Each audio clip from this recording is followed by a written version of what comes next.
শিখাশ্চলতি ধীরর্য পাদশ্চলতি হস্তিন ভীমায় পিরানে ভঙ্গে মুনিনাশ্চ মতিভ্রম। এই জীবকে যদি আমরা ধীরে ধীরে চালনা করি তবুও তথাপি আমাদের কথার মধ্যে ভুল থেকে যায়। হাতির থাম্বার মতো মোটা মোটা পাও মাঝে মাঝে পিছলে যায়। আবার ভীমের মতো বড় যোদ্ধাকেও রণক্ষেত্র ত্যাগ করে ফিরে আসতে হয়েছিল। আবার মুনি ঋষিদেরও মতিভ্রম হয়। তো আমার কীর্তন গানে যদি কোনো ভুল ত্রুটি হয় তাহলে আপনাদের আপনজন ভেবে আমায় ক্ষমা করে দেবেন। হরি আসরে আন কথা বলা যুক্তিযুক্ত নয়, তথাপি আমি আপনাদের সামনে কয়েকটি কথা বলতে চাই। মানুষের জীবন হলো ক্ষণস্থায়ী। আজকে যে মানুষটি আছে কালকে সে মানুষটি নাও থাকতে পারে। শ্রদ্ধেয় আমার কাকু পৃত্তনিয়া কৈলাস ঘোষ গত কয়েক বছর আগে ইহলোক ত্যাগ করে শ্রদ্ধার স্বর্গে। তো আমার কাকুর পূর্ণ স্মৃতির উদ্দেশ্যে আমি তারই শুনি আমি আমার এই কীর্তন গান আপনাদের সামনে পরিবেশনা করার চেষ্টা করছি। নমস্কার। কে যাবি কে যাবি রে ভাই ভব সিন্ধু পার। আচ্ছা, সিন্ধু শব্দের অর্থ কি? সাগর বা মহাসমুদ্র। আর ভব অর্থে পৃথিবী বা জগৎ সংসার। তাহলে ভব সিন্ধু অর্থাৎ সংসার রূপ সাগর বা পৃথিবী রূপ জগৎ সংসার। নিত্য সংসার সাগরম ভগবানের দিব্য চিন্ময় বাণী। এবার বলুন তো, সমুদ্রের নোনা জল পান করলে আমাদের তৃষ্ণা বাড়ে না কমে? সমুদ্রের নোনা জল পান করলে আমাদের তৃষ্ণা বাড়ে বই কমে না। কেমন? এক ব্যক্তি প্রত্যেক দিন অফিস যায়, হয় বাসে যায় বা সাইকেলে করে যায়। এতে কি হয়, অফিসে ঠিক সময়ে সে পৌঁছাতে পারে না। তো একদিন মনে মনে ভাবছে এর থেকে একটা মোটর সাইকেল হলেই ভালো হতো। এই বাসে গেলে ঠিক মতো পৌঁছাতে পারি না, আর সাইকেলে গেলে প্যাডেল করা বড্ড কষ্টকর, তার থেকে একটা বাইক হলেই ভালো হতো। তো যেমন ভাবা ঠিক তেমন কাজ। ভগবানের কৃপায় কয়েকদিন পরেই একটা তার বাইক হলো। দেখুন কীরকমভাবে তার কামনা আস্তে আস্তে বাড়ছে। এরপর যেতে যেতে যেতে যেতে তার মনে হলো ঠান্ডা রোদ বৃষ্টিতে শীত গ্রীষ্ম বর্ষাতে যাওয়া বড্ড কষ্টকর বাইকে, এর থেকে একটা 4 চাকা হলেই ভালো হতো। দূর দূর, এই বাইকের থেকে একটা 4 চাকা নেওয়াই ভালো। তো ভগবানের কৃপায় তার একটা 4 চাকাও হলো। ঠিক তেমন আমাদের এই জগৎ সংসারে আমরা যে এসেছি, আমাদের কামনা বাসনাগুলি ঠিক এরকমই বাড়তেই থাকে, এদের কিন্তু অন্ত নেই। ঠিক যেমন সমুদ্রের নোনা জল পান করলে আমাদের তৃষ্ণা বাড়ে বই কমে না, ঠিক সেরকম এই জগৎ সংসারে এসে আমাদের কামনাগুলির তৃষ্ণাও বাড়ে বই কমে না। আপনারা যদি সাগরের এক পারে দাঁড়িয়ে থাকেন, তার কি অন্য পাড়টা দেখতে পাবেন? পাবেন না তো। এক পারে দাঁড়িয়ে সাগরের অপর কূলটা দেখা কি সম্ভব? সম্ভব নয়। ঠিক তেমনই আমরাও এই যে মনুষ্য জন্ম লাভ করেছি, তো আমরা আমাদের জন্মকূলটা দেখতে পাচ্ছি, কিন্তু আমাদের মৃত্যুকূলটা আমরা দেখতে পাচ্ছি না। মৃত্যুকূলটা আমাদের দেখা সম্ভব হচ্ছে না। যেমন সাগরের এক পারে দাঁড়িয়ে অন্য কিনারা দেখা সম্ভব নয়, ঠিক তেমনই আমাদেরও জন্মকূলটা দেখা সম্ভব, কিন্তু মৃত্যুকূলটা আমরা কখনোই দেখতে পাই না। তাহলে আমাদেরকে কি করতে হবে? আমাদেরকে নিয়ন্ত্রণ করতে হবে এবং সতর্ক থাকতে হবে। তার কারণ এই জন্মে আমরা মানুষ হয়েছি বলে পরজন্ম যে মানুষ হয়ে জন্ম নেব সেটা তো নাও হতে পারে। তাই আমাদেরকে এই জন্মেই ভব পারের রাস্তাটা তৈরি করে যেতে হবে। তো দেখবেন যদি আমরা সমুদ্রে পাড়ি দিই তাহলে কি লাগে? জাহাজ লাগে। শুধু জাহাজ হলে তো হবে না, তার সঙ্গে চাই একটা চালক অর্থাৎ ক্যাপ্টেন। ঠিক তেমনই আমরা এই যে জগৎ সংসারে এসেছি, এই সংসার নদী পার হতে গেলেও আমাদের একটা কাণ্ডারির প্রয়োজন। সেই কাণ্ডারিটিকে তাই পদকর্তা বলছেন সেই কাণ্ডারিটি হলেন স্বয়ং প্রভু গৌর সুন্দর। তাই প্রভু গৌর সুন্দর এই কলিতে এসে কলিহত জীবের দুঃখ দেখে, দুর্দশা দেখে, কলিহত জীবের ত্রিতাপ জ্বালা দেখে পতিত জীবকে উদ্ধার করবার জন্য আজ গৌর সুন্দর আমার সুরধ্বনির তীরে গিয়ে উপস্থিত হলেন। আজ সহচরগণকে সঙ্গে লয়ে তিনি সুরধ্বনির তীরে গেলেন। আজ গৌর সুন্দর আমার তার প্রিয় গদাধরকে সঙ্গে নিয়ে গোরামা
গোরামা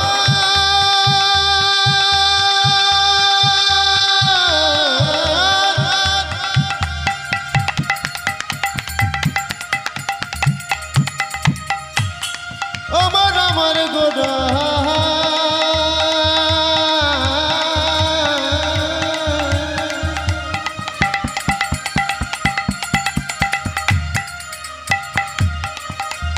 ডুবে গেল ডুবে গেল ডুবে গেল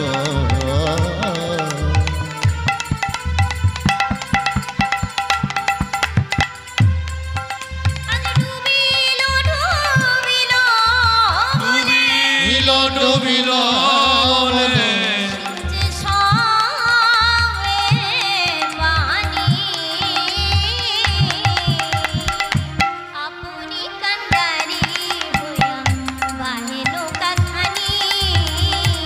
আপনি কান্ডারি হইয়া বায়ে নৌকা খানি আপনি কান্ডারি হইয়া বাহে নৌকা খানি পুনি নৌকি হইয়া বায়ে নৌকা খানি। আজ নৌকা বাইছেন কে? আজ নৌকা বাইছেন প্রভু গৌর সুন্দর। তাই বলে কি ডুবিল ডুবিল বলে সিঞ্চে সবে পানি। হ্যাঁ গো, গৌর সুন্দর আমার কোন তরুণীর কান্ডারি? কাঠের তরুণীর কান্ডারি? বলে না না না না না না, গৌর সুন্দর আমার কোন তরুণীর কান্ডারি জানো? এই দেহতরীর কান্ডারি। এই দেহতরীর কান্ডারি হচ্ছেন প্রভু গৌর সুন্দর। তাই গৌর সুন্দর আমার জগতে মানুষের প্রতি, আমাদের প্রতি অনুগ্রহ করে, দয়া করে, কৃপা করে মানব রূপে ভবে এলেন। কোথায় এলেন? তিনি এলেন নদিয়াতে। তো নদিয়া কাকে বলে? যাহা নয় দ্বারা গঠিত তাহাই হলো নদিয়া। নয় অর্থাৎ শ্রবণম কীর্তনম বিষ্ণু শরণম পাদ সেবনম অর্চনম বন্দনম দর্শ সখ্য ও আত্মনিবেদনম। এই যে নবদা ভক্তি, এই নবদা ভক্তি দিয়ে যে দেহতরি তৈরি, সেই দেহতরির কাণ্ডারি হচ্ছেন প্রভু গৌর সুন্দর। তাই বলে কি, ডুবিল ডুবিল বলে সিঞ্চে সবে পানি। হ্যাঁ গো, তাই পদকর্তা বলছেন যে তরুণীর কাণ্ডারি স্বয়ং প্রভু গৌর সুন্দর, সেই তরুণী কি কখনো ডুবে যেতে পারে? না না, সেই তরুণী কখনো ডুবে যেতে পারে না। তাই বৈষ্ণব কবি গৌর সুন্দরের ওই ভাব দেখে বললেন, ধন্য ধন্য এই কলি। আচ্ছা, তিনি কলিযুগকে দুইবার ধন্য দিলেন কেন? না, একবার ধন্য দিলেন অবতারকে, আর একবার ধন্য দিলেন অবতরীকে। তো প্রশ্ন হলো, এখানে অবতারই বা কে আর অবতরী বা কে? অবতার নাম হলো অবতার, 16 নাম 32 অক্ষর। হরে কৃষ্ণ কৃষ্ণ কৃষ্ণ হরে হরে, হরে রাম রাম রাম হরে হরে। এই যে নাম, এই নাম হলো অবতার। আর অবতরীকে, যিনি নাম নিয়ে এসেছেন আমার প্রভু গৌর সুন্দর, তিনিই তো হলেন অবতরী। তো দেখুন, 4টি যুগ আছে, সত্য, ত্রেতা, দ্বাপর, কলি। এই যে 4টি যুগ, এই 4টি যুগের মধ্যে বৈষ্ণব কবি কলির যুগকে ধন্য দিয়েছেন। কেন? আমাদের 4টি যুগে 4টি সাধনা আছে। আমাদের 4টি যুগে 4টি সাধনা কি কি? ভাগবতে বলা হচ্ছে, প্রীতে যদ্ধতি বিষ্ণু ত্রেতায়ং যজতে মখাই, দাপরে পরিচর্যায়ং কলৌ তধরি কীর্তনা। তাহলে কি দেখা যাচ্ছে? সত্য যুগের মানুষ ধ্যানের দ্বারা পরম পুরুষ ভগবানকে পেয়েছিলেন। ত্রেতায়ং যজতে মখাই, ত্রেতা যুগে যাগ যজ্ঞ জপ তপের দ্বারা পরম পুরুষ ভগবানকে লাভ করেছেন। দাপরে পরিচর্যায়ং, দাপরে পরিচর্যা অর্থাৎ সেবার দ্বারা পরম পুরুষ ভগবানকে লাভ করেছেন। আর এই কলিযুগে একমাত্র পথ হলো হরের নাম হরের নামৈব কেবলম, কলৌ নাস্তেব নাস্তেব নাস্তেব গতিরন্যথা।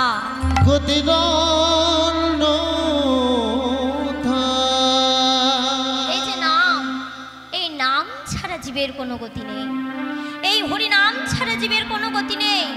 এই নাম শ্রবণ করতে বলছে, জপ করতে বলছে এবং কীর্তন করতে বলছে। সত্য, ত্রেতা, দ্বাপর, এই 3টি যুগে যে ভগবানের সাধনা করে সেই শুধু ভগবানকে লাভ করে, যে সাধনা করে সে শুধু ফল ভোগ করে। কিন্তু এই কলিযুগের সাধনা একটু অন্যরকম। এই যে কলিকালে, এই কলিকালে যে সাধনা করবে সে শুধু ফল ভোগ করছে না, এমনকি যে নাম শুনছে তারও কিন্তু ফল ভোগ হচ্ছে। এই কলিযুগের সাধনাই হচ্ছে পরহিতব্রত। পরহিতব্রত মানে পরের মঙ্গলের জন্য ব্রত। তাই এই নাম শুধু মনে মনে করতে বলছে না, এই নাম আমাদেরকে জোরে জোরে মুখে করতে বলছে, যাতে এই নাম সকলে শুনতে পায় এবং তাতে তারও যেন মঙ্গল হয়।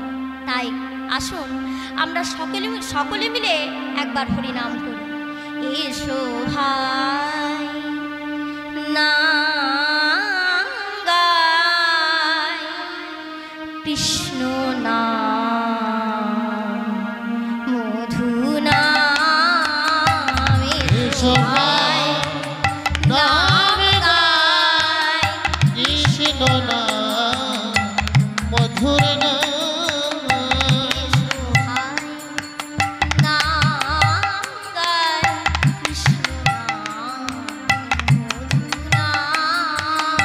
এসো ভাই নাম গাই, কৃষ্ণ নাম মধুর নাম। দূরে যাবে প্রীতম জালা, দূরে যাবে কিতাবে জালা, তোমরা লোগ নামের মালা। দূরে যাবে কিতাবে জালা, তোমরা নাও গো নামের মালা। হরে কৃষ্ণ কৃষ্ণ কৃষ্ণ কৃষ্ণ হরে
করতে বলছে যাতে অন্যেরাও এই নাম শুনতে পায় এবং তাতে তারও যেন মঙ্গল হয়।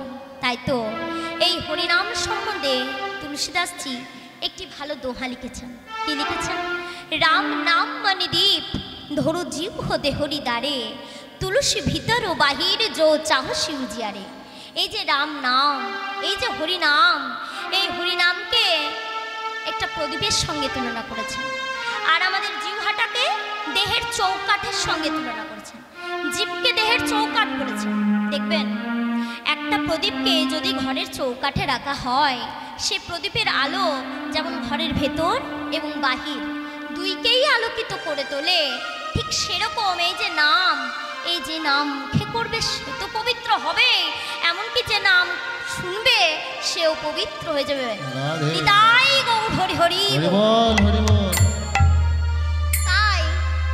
তাই বৈষ্ণব কবি 4টি যুগের মধ্যে কলির যুগকে ধন্য বলেছেন, যাতে আমার প্রেমের ঠাকুর শ্রী চৈতন্য অবতার, এমন মধুর অবতার আগে কোনোদিনও হয় আর পরেও কোনোদিন হবার নয়।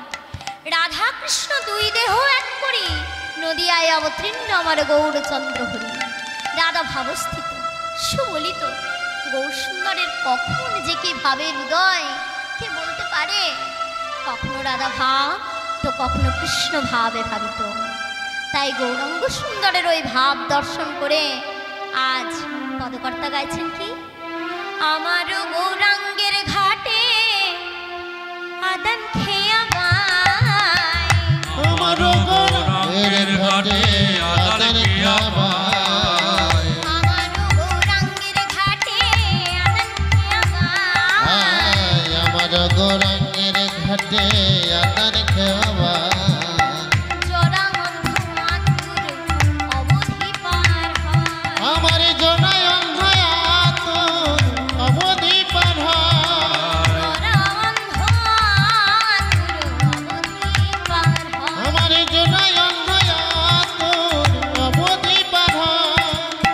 বিচার করে না, বিচার করে না, বিচার করে না, বিধারি করে না, পরম দয়াল গৌর হরি বিচার করে না, আমার পরম দয়াল গৌর হরি বিচার করে না, পরম দয়াল গৌর হরি বিচার করে না, আমার পরম দয়াল গৌর হরি বিচার করে না। জোড়া অন্ধ আতুর অবধি পার হয়। জোড়ায় অঙ্গ আকুল অবধি সরায়। কোনো বিচার করে না। আমার মহাপ্রভু কোনো জাতপাতের ভেদাভেদ করেন না। প্রত্যেকটি মানুষ তার কাছে সমান, তিনি কোনো জাতপাতের ভেদাভেদ রাখেন না। তিনি তাই প্রত্যেকের কাছে গিয়ে, প্রত্যেকের দাঁড়ে দাঁড়ে গিয়ে এই মধুর হরিনাম বিলিয়ে দিয়েছেন। এমনই তিনি দয়াময়, এমনই তিনি করুণাময়। জরা অন্ধ আতুর সকলকে সমানভাবে এই প্রেম ধন তিনি বিলিয়ে দিয়েছেন। তাই তাই পদকর্তা বলছেন তিনি কোনো বিচার করেন না। তাই গৌরসুন্দরের ওই ভাব দেখে আজ পদকর্তা বলছেন কি? হরি নামের নৌকাখানি শ্রী গুরু কান্ডারি, আবার সে গুরু কান্ডারি, সংকীর্তন কেরোয়াল দুবাহু প্রসারী, দুবাহু প্রসারী, সর্বজীব পার হইল হরি নামের বাতাসে, হরি নামের বাতাসে, করিয়ার রহিল লোচন আপনার দোষে, আপনার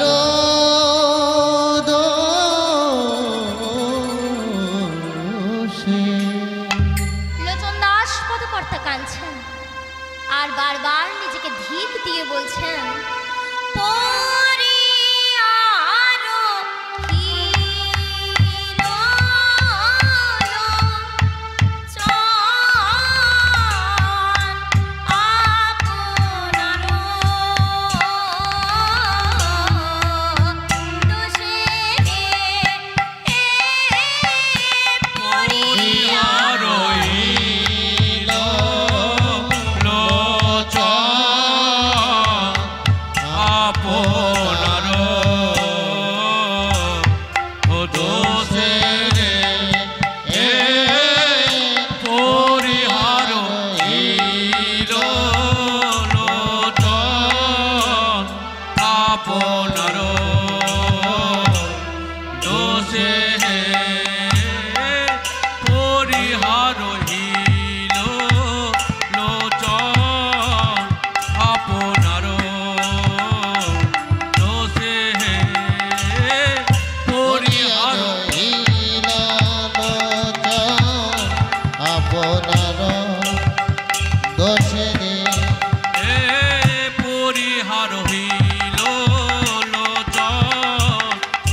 দোষে হে পরিহার লোচন আপনার দোষে রে পরিহারহীন লোচন আপনার দোষে হে পড়িয়া রহিল লোচন আপনার দোষে রে পরিহারহীন লোচন আপনার দোষে হে পরিহারহীন লোচন আপনার দোষে রে পড়িয়া রহিল লোচন আপনার দোষে রে পড়িয়া রহিল লোচন আপনার দোষে রে পড়িয়া রহিল লোচন আপনার দোষে রে পড়িয়া রহিল লোচন আপনার দোষে রে পড়িয়া রহিল লোচন আপনার দোষে হে হরে কৃষ্ণ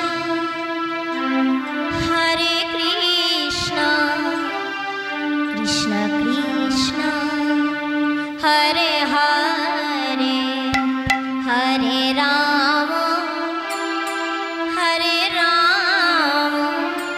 রাম রাম হরে হরে হরে কৃষ্ণ হরে কৃষ্ণ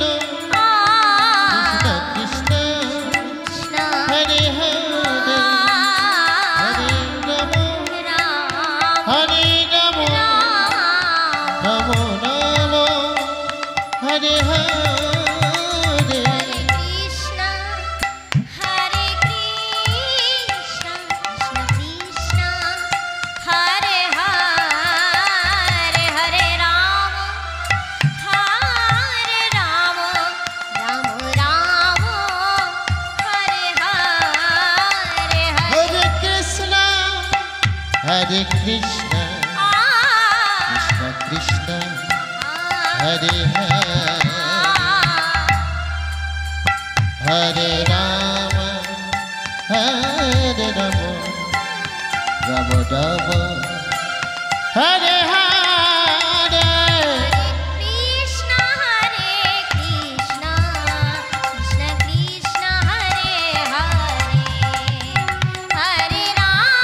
হরে রাম রাম রাম হরে হরে হরে কৃষ্ণ হরে কৃষ্ণ কৃষ্ণ কৃষ্ণ হরে হরে হরে রাম রাম রাম হরে হরে বৃন্দাবন মধুবন বৃন্দাবন মধুর সুন্দর মধুর সুন্দর বৃন্দাবন মধুবন সুন্দরম মধুর মধুর সুন্দর গোপীনাথ গোপীবল্লভ রাধানাথ রাধাবল্লভ গোপীনাথ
শ্রীমধুময় শ্রী বৃন্দাবনে আজকে যে লীলাটি আপনারা শুনবেন তার নাম হলো নৌকবিলাস লীলা। তো আজকে শ্রীধাম বৃন্দাবনের ভাবটি কেমন? আজকে শ্রীধাম বৃন্দাবনের ভাব, শ্রীমতী রাধারানী আজ পরিমাকে এক নির্জন মন্দিরে, নির্জন স্থানে ডেকে নিয়ে গিয়ে, যেখানে বরিমা আর রাধারানী ছাড়া অন্য আর কেউ নেই, ঠিক এমন একটি নির্জন জায়গায় ডেকে নিয়ে গিয়ে বলে, বড়াই ও বড়াই, দেখ বড়াই দেখ, এই জায়গাটি অতি নির্জন, এখানে তুই আর আমি ছাড়াও আর কেউ নেই। তো এই নির্জন মন্দিরে আজকে আমি আমার অন্তরের কিছু গোপন কথা, আমার অন্তরের কিছু গোপন ব্যথা তোর কাছে খুলে বলবো, তোর কাছে ব্যক্ত করব। তো তুই যেন আমার মনের গোপন কথাগুলো গোকুলের লোকদের কাছে বলে দিস না বড়াই। তাই রাধারানী আমার আজ নির্জন মন্দিরে বড়িমাকে কাছে পেয়ে বলে, ও গো বড়িমা, বড়িমা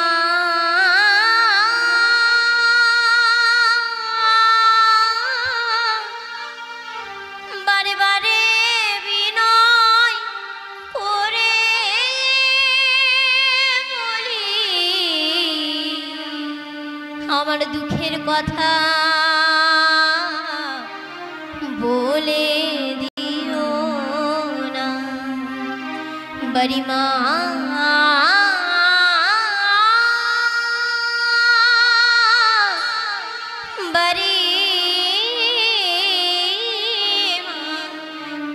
বড়িমা ও বড়িমা, আজ শোনো গো বড়াই, কহিতে ডরাই মোর মনের কথা। আজ শোনো গো বড়াই, কহিতে ডরাই মোর মনের ব্যথা। আজ শোনো গো বড়াই, কহিতে ডরাই যে মোর মনের কথা। আজ শোনো গো বড়াই, কহিতে ডরাই মোর মনের ব্যথা। কারে না কহবি শপথি হারি, याद ना कहबी शपथ हमारे। কারে না কহবি শপথি হারি, करे ना कहबी शपथ हमारे। দেখাবি সুজাদু ও দেখাবি সুজাদু, কথা याद ना कहबी शपथ हमारे। দেখাবি সোচান্দ मुख देखाबी सोचांद मुख। বলে দিও না, বলে দিও না, বলে দিও না, बोले दियो ना কথাটি যেন বলে দিও না, কথাটি যেন বলে দিও না। বারে বারে বিনয় করে বলি, কথাটি যেন বলে দিও না, বারে বারে বিনয় করে বলি কথাটি যেন বলে দিও না। বারে বারে বিনয় করে বলি, কথাটি যেন বলে দিও না। বারে বারে বিনয় করে বলি কথাটি যেন বলে দিও না। বড়াই, তোকে বারবার অনুনয় বিনয় করে বলছি, তুই যেন আমার মনের কথা গোকুলের লোকদের কাছে বলে দিস না বড়াই। দেখুন, এই যে রাধারানী বারবার বড়িমার কাছে অনুনয় বিনয় করছে, কে এই বড়িমা? যার কাছে কিনা রাধারানী তার মনের গোপন কথা খুলে বলছে। না, এই বড়িমা হলেন মা যোগমায়া, মা দুর্গা হচ্ছেন এই বড়িমা। কেমন করে হলো? না, ত্রেতা যুগে পূর্ণ ব্রহ্ম রামচন্দ্র পিতৃবাক্য পালনের জন্য যখন 14 বছর বনবাস গেলেন সীতা দেবী এবং লক্ষ্মণকে সঙ্গে নিয়ে, তো পঞ্চবটী বনে থাকাকালীন রাবণ দেবী সীতাকে হরণ করে নিয়ে চলে গেল। এই দেখে দেবী সীতাকে খুঁজে না পেয়ে রামচন্দ্র বনে বনে হাসিতা হাসিতা হাসিতা হাসিতা বলে কেঁদে কেঁদে ঘুরে বেড়াচ্ছেন। ঠিক এমন সময় হয়েছে কি, ভোলানাথ আর পার্বতী ভ্রমণ করতে বেরিয়েছেন। তো ভ্রমণ করতে বেরিয়ে পার্বতী ভোলানাথকে বলে, প্রভু প্রভু দেখুন দেখুন, আপনার ভগবানের অবস্থা দেখুন, আপনার ভগবান দেবী সীতাকে হারিয়ে কেমন হাসিতা হাসিতা হাসিতা বলে কেঁদে কেঁদে ঘুরে বেড়াচ্ছে। তো প্রভু, আজ কিন্তু আমি আপনার ভগবানকে পরীক্ষা করব। আপনি কিন্তু আমায় কিছু বলতে পারবেন না, আপনি কিন্তু আমায় বাধা দিতে পারবেন না। তখন ভোলানাথ আস্তে আস্তে বলে, করো, তোমার পরীক্ষা করতে ইচ্ছে করছে, তুমি পরীক্ষা করো, আমি তোমায় বাধা দেব না। এই কথা শুনে দেবী পার্বতী দেবী সীতার রূপ ধারণ করে মর্তে রামচন্দ্রের সামনে দাঁড়িয়ে বলে, রামচন্দ্রের সামনে এসে দাঁড়ায়। আর এই দেখে রামচন্দ্র বলে, মা, ও মা, তুমি তো আমার জানকী নও। আর এই কথা শুনে দেবী পার্বতী লজ্জিতা হয়ে গেলেন। বলে, প্রভু, ছলনা করে এসেছিলাম, আর তুমি কিনা আমায় ধরে ফেললে, চিনে ফেললে। সত্যই সত্যই তুমি ভগবান। তো প্রভু, তুমি বলো, আমার মনোবাসনা কি কোনোদিন পূরণ হবে না? আমি কি কোনোদিনও তোমার লীলায় যোগদান করতে পারবো না প্রভু? চিরটা কাল ওই কৈলাসে থাকতে হবে। আর এই কথা শুনে রামচন্দ্র বললেন, মা, আমি তোমার মনোবাসনা পূর্ণ করব, তবে এখন নয়। আগামী দাপর যুগে আমি যখন বৃন্দাবনে গিয়ে লীলা করব, তখন তুমি হবে বড়ি মা, আর সকলের থেকে বয়সে বড়। আজকে যেমন তুমি আমার মায়ের মতো, সেদিনে তুমি আমার মায়ের মতোই হয়ে থাকবে। বৃন্দাবনে তুমি হবে সকলের থেকে বয়োজ্যেষ্ঠা। আর বৃন্দাবনের ভাষা ব্রজ ভাষা, তো তাই ব্রজ ভাষায় বলা হচ্ছে বড়িমায়। সেই বড়িমাকে কাছে পেয়ে বলে, বড়িমা, তোকে বারবার অনুনয় বিনয় করে বলছি, তুই যেন আমার মনের গোপন কথা গোকুলের লোকদের কাছে বলতিস না। বলে, ও না, তুই অন্য কারোর কাছে বলতে নিষেধ করছিস, কিন্তু আমায় বলছিস কেন? বলে, বড়াই, ও বড়াই, কারে জানাবো, আরে জানাবো, কারে জানাবো, ওই করে জানাবো, মনের কথা কারে জানাবো, ওই মনের কথা করে জানাবো। তুই বিনে প্রাণ গোবিন্দ বিনে দুঃখের কথা কারে জানাবো, তুই বিনে প্রাণ গোবিন্দ বিনে দুঃখের কথা কারে জানাবো। তুই বিনে প্রাণ গোবিন্দ বিনে দুঃখের কথা কারে জানাবো। ওই তুই বিনে না গোবিন্দ বিনে মুখের কথা করে জানাবো। ছাড়া আমার মনের গোপন কথা আমি আর কাকে বলি বলতো বড়াই? বেশ বেশ, তা নয় হলো, কিন্তু বলি নাতনি, তুই গোকুলের লোকদের কাছে বলতে নিষেধ করছিস কেন? বলে, বড়াই, তার কারণ কি জানিস? লোক ভালো নয়, আহা, লোক ভালো নয়, ভালো নয়, লোক ভালো নয়, গোকুল ভালো নয়, গোকুল ভালো, লোক ভালো নয়। গরুগুলি ভালো, গোকুলের গরুগুলি ভালো। তাই রাধারানী আমার বলে কি, গোকুল ভালো, লোক ভালো নয়, গোকুল ভালো, লোক ভালো নয়। গোকুল ভালো, লোক ভালো নয়। ওই গোকুল ভালো লোক ভালো নয়। এ তো গেল গোকুলের কথা, বাইরের কথা। আর আমার ঘরের কথা, কেমন ঘরে আমি বাস করে আছি জানিস পড়াই? হাই হাই, বাঘিনী মাঝারে বসতি আমার, ওই বাগিনী মাঝারে বসতি হামারি, বাঘিনী মাঝারে বসতি আমার, আজ বাগিনী মাঝারে বসতি হামারি। যারা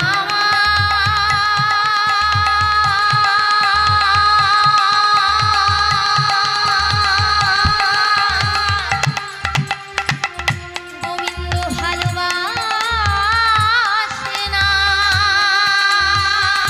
ও গো বুড়া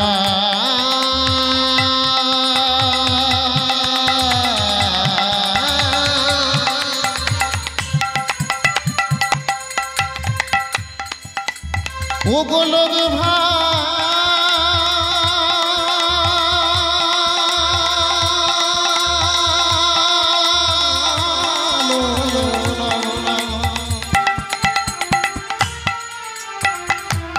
ও গো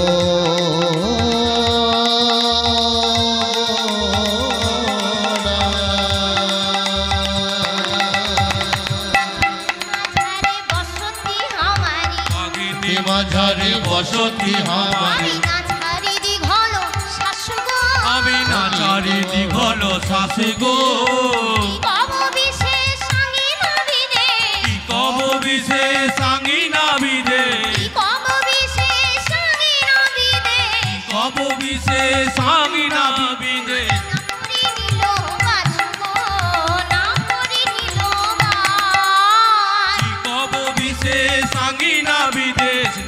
পরি নীল বাসে গো আহনা পরি নীল বাস গো কি কব বিশেষ আঙ্গিনা বিদেশ না পরি নীলবাস ও বড়াই ঘর হতে আমার উঠোনটাই আমার কাছে বিদেশ আর নীলবসন আমার পড়তে মানা আমার পড়তে মানা পড়তে মানা আমার পড়তে মানা শাড়ি আমার পড়তে মানা নীল শাড়ি আমার পড়তে মানা মেঘের পানে যাইতে মানা নীল শাড়ি আমার পড়তে মানা কালো মেঘের পানে যাইতে মানা নীল শাড়ি আমার পরতে মানা কালো মেঘের পানে চাইতে মানা এমন ঘরে আমার বাস যে ওরা আমায় কালো মেঘের পানে চাইতে দেয় না কেন জানিস আমার বধূর বরণ কালো বলে আমার গোবিন্দের বরণ কালো বলে ওরা আমায় কালো মেঘের পানে চাইতে দেয় না আর নীল শাড়িও আমায় পরতে দেয় না আরও আছে বড়াই আমার যদি কোনো দরকারে আমার যদি কোনো প্রয়োজনে আমি আমার প্রাণের সখী বৃন্দাকে আই গো বৃন্দা বলে ডাকি তখন আমার ওই পাপ ননদি কি বলে জানিস বলে রায় ও রায় তোর মনে কি পড়েছে মুক্তি পড়েছে মনে কি পড়েছে তোরে মুক্তি পড়েছে প্রাণ গোবিন্দের কথা মনে কি পড়েছে বলি আয় গোবিন্দ বলে মনে কি পড়েছে প্রাণ গোবিন্দের কথা মনে কি পড়েছে ওই প্রাণে গোবিন্দের কথা মনে কি পড়েছে আই গোবিন্দ বলে ডাকা নয় গো প্রাণ গোবিন্দের কথা মনে কি পড়েছে আয় গোবিন্দ বলে ডাকা নয় আমার প্রাণে গোবিন্দের কথা মনে কি পড়েছে আই গোবিন্দ বলে ডাকা নয় গো প্রাণ গোবিন্দের কথা মনে কি পড়েছে আয় গোবিন্দ বলে ডাকা নয় গো প্রাণে গোবিন্দের কথা মনে কি পড়েছে আয় গোবিন্দ বলে ডাকা নয় আমার প্রাণে গোবিন্দের কথা মনে কি পড়েছে বলে বড়াই ও বড়াই আর তোকে কত বলি বলতো আমার মনের দুঃখের কথা আর তোকে আমি কত বলি বলতো শাশুড়ি ননদি এই যে শাশুড়ি মানে কি জানিস যাকে দেখলে আমার শ্বাস উড়ে যায় আর ননদি মানে কি জানিস যেন দাঁড়ে আমার 9টা নদী এমন ঘরে আমার বাস এখন আমি মনে মনে ঠিক করে নিয়েছি বড়াই আমি মনে মনে ঠিক করে নিয়েছি ওই নিন্দুকের মুখে অন্ন ভেজিয়ে যাইব মধু আপাস যাচ্ছে কপালে তাই হবে মোর কহয়ে উদ্ধব দাস লোকলজ্জা মান অপমান না এসব কিছুতেই আমি আর কান দেব না এবার আমি মনে মনে ঠিক করে নিয়েছি ওই নিন্দুকের মুখে আগুন দিয়ে আমি আমার বধূর কাছে চলে যাব নির্জন মন্দিরে বুড়িমাকে কাছে পেয়ে অন্তরের গোপন কথা জানাচ্ছে তো আর এদিকে গোবিন্দ আমার যত অন্তরঙ্গ সখাদের সঙ্গে গোঠে এসে শ্রীদাম সুদাম দাম বসুদাম মধুমঙ্গল যত অন্তরঙ্গ সখাদের সাথে গোঠে এসে আজ কোনো স্থানে না গিয়ে যমুনা পুলিনে উপস্থিত হলেন আর সখাদের কাছে বলে গেলেন আমার বলাই দাদা যদি জিজ্ঞাসা করে কানাই কোথায় গেছে তাহলে তোরা কি বলবি জানিস তাহলে তোরা বলিস পিয়াসোলা গিয়া গিয়াছে কানাই পিয়াসোলা গিয়াছে কানা পিয়াসোলা গিয়া গিয়াছে কানাই পিয়াসোলা গিয়াছে কানা পিয়াসোলা গিয়া পিয়াসোলা গিয়া পিয়াসোলা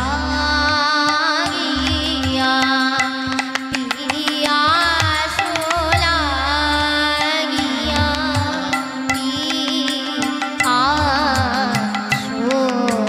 পিয়াসোলা গিয়া পিয়াসোলা গিয়া গিয়াছে কানা ওই পিয়াসোলা গিয়াছে কানা প্রেম যমুনার তীরে প্রেম যমুনা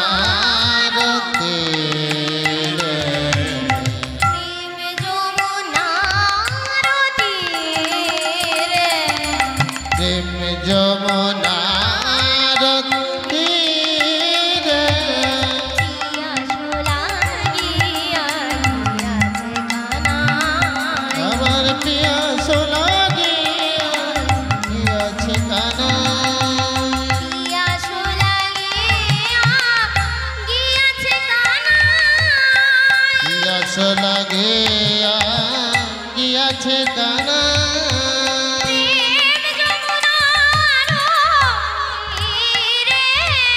ওই প্রেম যমুনার তীরে শোনা গিয়াছে কানা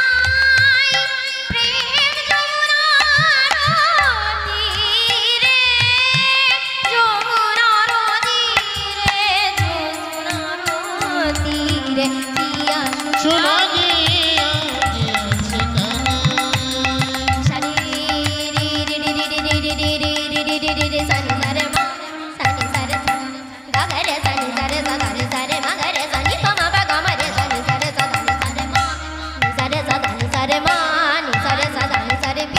গিয়াছে কানা শোনা গিয়াছে কানা শোনা গিয়াছে কানা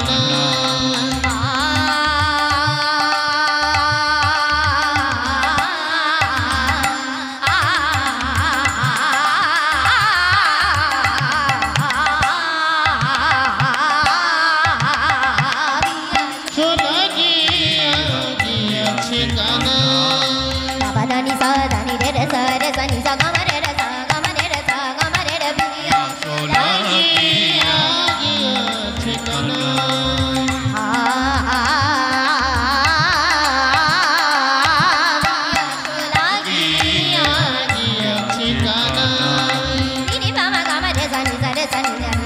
কানা শোনা গিয়াছে কানা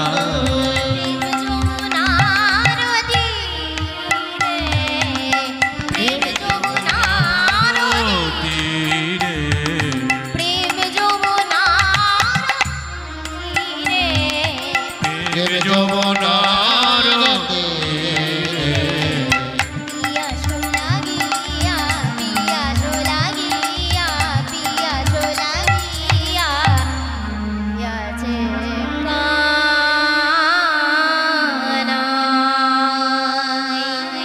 বলিস পিয়াস লাগিয়া গিয়াছে কানাই প্রেম যমুনার তীরে। আমার বলাই দাদাকে যেন মিথ্যে কথা বলিস না, আমার বলাই দাদাকে তোরা মিথ্যে কথা বলিস না। তার কারণ আমার বলাই দাদা বড্ড সাদাসিধে, তাই আমার বলাই দাদাকে একদম মিথ্যে কথা বলিস না।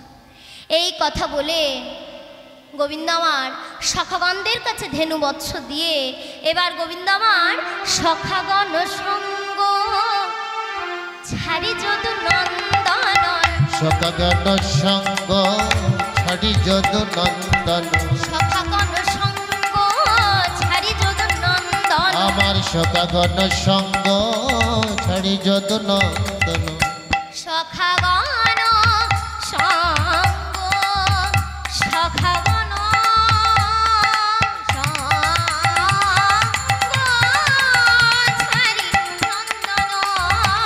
সখাগণ সঙ্গ ছাড়ি যদু নন্দন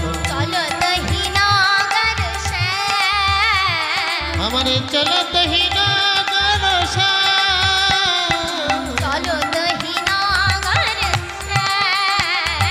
আমার চলত হীনাগর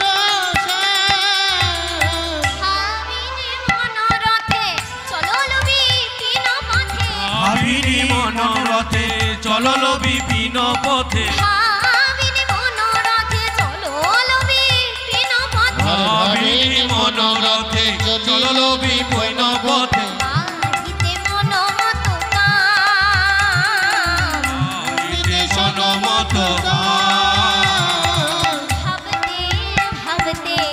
अपने चलते ভাবতে আমার প্রিয় মনে রাধার কথা ভাবতে ভাবতে আমার প্রেমময়ী রাধার কথা ভাবতে ভাবতে আর সখাগণদের কাছে ধেনু বৎসর দিয়ে গোবিন্দ আমার যমুনা তীরে উপস্থিত হলেন। যমুনার তীরে গিয়ে চিন্তা করছেন যমুনার ঢেউ এত কোমল হয়ে বাড়ল কেন, যমুনা এমন দুগুল ঝাঁপিয়ে উঠল কেন? ও এ তো বাড়ারই কথা। একদিন আমি কথা দিয়েছিলাম, ওরে যমুনা গোকুলে কৃষ্ণ অবতার হয়ে তোর বক্ষে আমি যুগল চরণ দেব।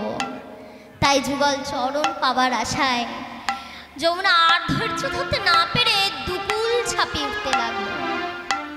কখন কথা দিয়েছিলেন? সেই ভাদ্র মাস কৃষ্ণ জন্মাষ্টমী তিথি, অর্থাৎ গোবিন্দের জন্মের দিন। গোবিন্দ আমার জন্ম নিয়েছিলেন মহারাজ কংসের কারাগারে। ঠিক সেমন সময় দেবকী এবং বসুদেব অচৈতন্য হয়ে পড়ে রয়েছে। বসুদেব চেতনা ফিরিয়ে দেখলেন তাদের ওই অন্ধকার কারাগার আলোয় আলোকিত হয়ে গেছে। এক অতি জ্যোতির্ময় একটি শিশু দেবকীর কোলের কাছে পড়ে রয়েছে।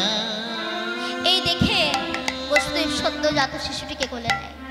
আর সেদিন যোগ মায়ের মায়ায় সমস্ত কারাগারের রক্ষী এবং প্রহরী যোগ নিদ্রায় মগ্ন। এই দেখে বসুদেব সে সদ্যজাত শিশুকে কোলে নিয়ে কারাগার থেকে বেরিয়ে পড়লেন। সমস্ত কারাগারের দরজা যোগ মায়ের মায়ায় খুলে গেল। কিন্তু বেরিয়ে পড়লে কি হবে? যেদিন ভগবান জন্ম নিয়েছেন সেদিন যে প্রবল ঝড়, প্রবল বৃষ্টি। এই দেখে বসুদেব মনে মনে চিন্তা করছে, কারাগার থেকে তো আমি বেরিয়ে এলাম, কিন্তু যাবো কেমন করে? এই যে প্রবল ঝড়, প্রবল বৃষ্টি।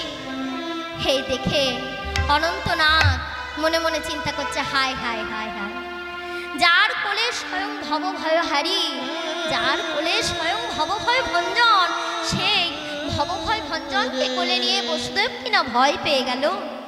না, আমি তাহলে গিয়ে প্রথম প্রভুর সেবা করে আসি। এই ভেবে অনন্তনাথ তার সহস্র ফণি, সেই ফণি ছত্রের ন্যায় তুলে ধরল বসুদেবের মাথার ওপর। আর বসুদেব মনে মনে ভাবে, বৃষ্টি বুঝি থেমে গেছে। এই ভেবে বসুদেব চলতে থাকে। চলতে চলতে চলতে চলতে বসুদেব দাঁড়ায় কোথায়? যমুনার পাড়ে এসে। যমুনার পাড়ে এসে চিন্তা করছে, কি আমি যমুনা পার হব কেমন করে? এ তো যমুনায় প্রবল বন্যা, আমি যাব কেমন করে? ঠিক এমন সময় যোগমা কি করলেন না, একটা ছোট্ট শ্রীকালিনী রূপ ধারণ করে ওই যমুনার মধ্যখানে দর্শন দিলেন। এই দেখে বসুদেব মনে মনে চিন্তা করছেন, ও মা, আমি কতই না ভয় পেয়ে গেছি, আমি ভাবছি যমুনায় কতই না জল বেড়েছে, কিন্তু ওই তো একটা ছোট্ট শ্রীকাল পেরিয়ে যাচ্ছে যে। এই দেখে বসুদেব ছোট্ট শিশুকে কোলে নিয়ে যমুনার জলে নেমে পড়লেন। আর যেই নেমে পড়েছেন অমনি শ্রী যমুনা বারবার উথাল পাথাল হচ্ছে। কেন না, প্রাণ গোবিন্দের রাঙা চরণ যুগল পাবে বলে। তো যেতে যেতে যেতে যেতে হঠাৎ বসুদেব দেখে তার ছোট্ট শিশু জলে পড়ে গেছে। এই দেখে বসুদেব কাঁদতে কাঁদতে ছোট্ট গোবিন্দকে খুঁজতে থাকে। আর এদিকে গোবিন্দ তখন কোথায়? গোবিন্দ তখন ভাগ্যবতী শ্রী যমুনার বলে, যমুনা, আজকে তুমি আমাকে পিতার কোলে ফিরিয়ে দাও, আমি তোমাকে যুগল চরণ দেব। কিন্তু কখন জানো? যেদিন শ্রীমতী রাধারানী দধি দুগ্ধ ননির পশরা মাথায় নিয়ে ওই মথুরার হাটে বিক্রি করতে যাবে, সেদিন তোমায় আমি যুগল চরণ দেব। আজকে তুমি আমাকে পিতার কোলে ফিরিয়ে দাও, সেই কথা দিয়েছেন। তাই যমুনা আর ধৈর্য ধরতে না পেরে দুকুল ছাপিয়ে উঠতে লাগলো। আর অন্তর্যামী গোবিন্দ তো যমুনার মনের ভাব বুঝতে পেরে গেল। ও, এ তো বাড়ারই কথা, আমি কথা দিয়েছিলাম ওরে যমুনা, তোর পক্ষে যুগল চরণ দেব। তাই ধৈর্য ধরতে না পেরে দুকুল ছাপিয়ে উঠেছে যমুনা। তাই যমুনার মনোবাসনা পূর্ণ করবেন বলে যমুনার মনোবাসনা পূর্ণার্থে আজ গোবিন্দ আমার করলেন কি, শিরোজিলা তুরি খানি প্রবল ও মুক্তানি, শিরোজিলা তুরি খানি প্রবল ও মুক্তানি, শিরোজিলা তুরি খানি প্রবল ও মুক্তানি, শিরোজিলা তুরি খানি প্রবল ও মুক্তানি, মাঝে মাঝে হীরারো, মাঝে মাঝে হীরারো, মাঝে মাঝে হীরারো, মাঝে মাঝে হীরারো, হীরারো গাঁথনি, মাঝে মাঝে হীরারো, হীরারো গাঁথনি, হীরারি গেথেছে গো কত হীরা গেঁথেছে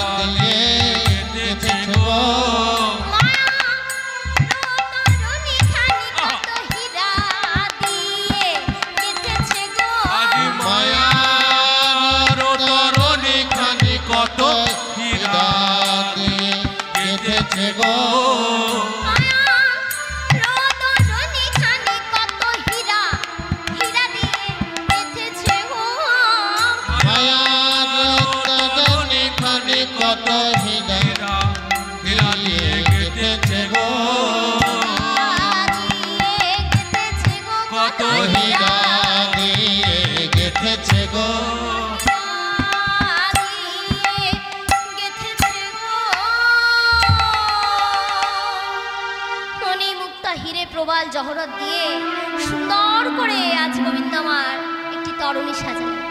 তরুণী সাজিয়ে আজ নিজে তরুণীর কাণ্ডারি সেজে আজ গোবিন্দ আমার কি করলেন? আজ তরুণী সাজিয়ে নিজে তরুণীর কাণ্ডারি সেজে গোবিন্দ আমার যমুনার জলে ভাসিয়ে দিলে। তপন তনয়া তীরে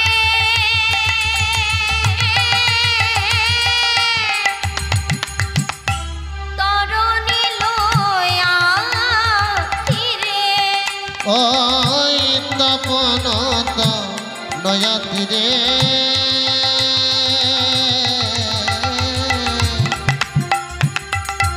তরণী লয়া তীরে বিদগদ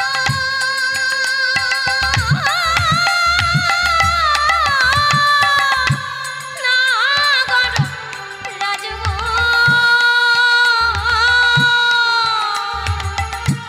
বিদগদ নাগর আমার দ্বিজ বদ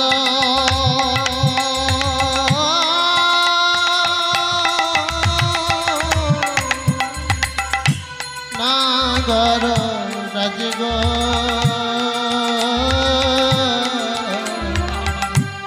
দ্বিজ বদ নাগর গোবিন্দ দাস ভনে কি আনন্দ হইল মনে আমার গোবিন্দ দাস ভনে কি আনন্দ হলো মনে গোবিন্দ দাস ভনে কি আনন্দ হইল মনে আমার গোবিন্দ দাস ভনে কি আনন্দ হলো মনে নুপুর বাজে রুনু ঝুনু নপুর বাজে নুপুর বাজে আমার রুনু ঝুনু নপুর বাজে নুপুর বাজিল রে নপুর বাজিল রে নুপুর বাজিল রে নপুর বাজিল রে আমার নুপুর ঝুনু রুনু ঝুনু নপুর বাজিল রে নুপুর বাজিল আমার রুনু ঝুনু রুনু ঝুনু নপুর বাজিল রে মনের মতো করে তরুণী সাজিয়ে নিজে তরুণীর কাণ্ডারি সেজে চিন্তা করছেন আমায় দেখবে কে? আমি যে এত কিছু করলাম, তরুণী সাজালাম, নিজে তরুণীর কাণ্ডারি সাজলাম, আমায় দেখবে কে? গোপীরা জানবে কেমন করে? আর গোপীরা যদি না জানতে পারে তাহলে তো লীলা জগতে প্রকাশ হবে না। তাই গোপীদের জানাতে হলে উপায় হলো কি? বংশীধ্বনি। তাই তরুণী সাজিয়ে নিজে তরুণীর কাণ্ডারি সেজে এবার মৃদুমন্দ সুরে বংশীধ্বনি করছেন গোবিন্দ আমার। আর এদিকে নির্জন মন্দিরে রাধারানী আমার বুড়িমাকে কাছে পেয়ে অন্তরের গোপন কথা জানাচ্ছে। জানাতে জানাতে বলে, বুড়িমা শোন শোন বুড়িমা শোন, ওই যে ডাকাতিয়ার বাজি, ওই যে ডাকাতিয়ার বাঁশি আবার বেজে উঠেছে। শোন বুড়িমা শোন, তো বাঁশি বাঁশি আজ কেমন ভাবে বাজছে? জয় রাধে